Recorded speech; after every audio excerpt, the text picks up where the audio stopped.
At eto na nga guys, maikwento ko lamang sa inyo araw na ito. Nagpunta nga pala kami dito kay na Admin Teresa. This day kasi nag-crave ako sa spaghetti. At ito namang araw na ito ay birthday ng anak niya.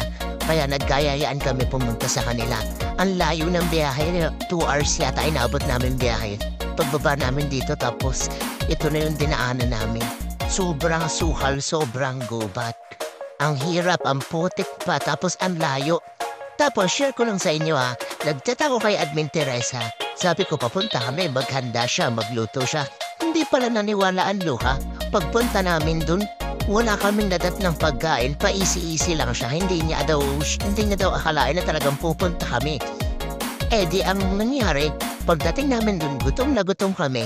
Tapos saka pa nagyaya ng pagpunta sa bayan para mabili ng lulutuin. Nakakaloka, hindi mo alam kung mauulitan ka ba o ano.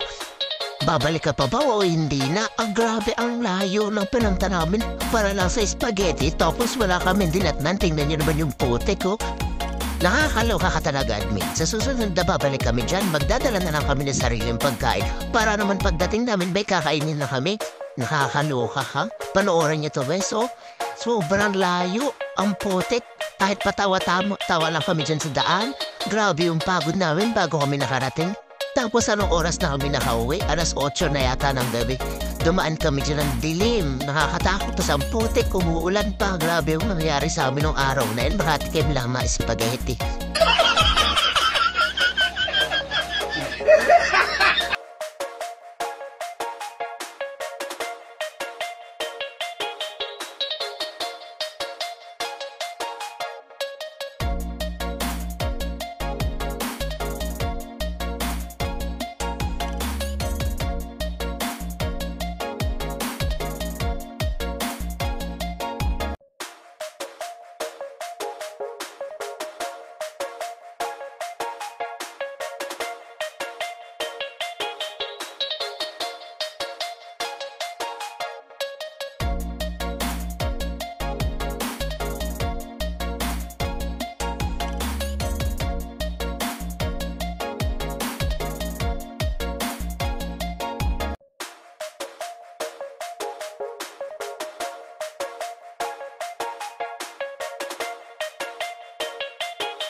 Guys, binibenta na nga pala yung bahay ni admin, oh. Yan, oh, $100.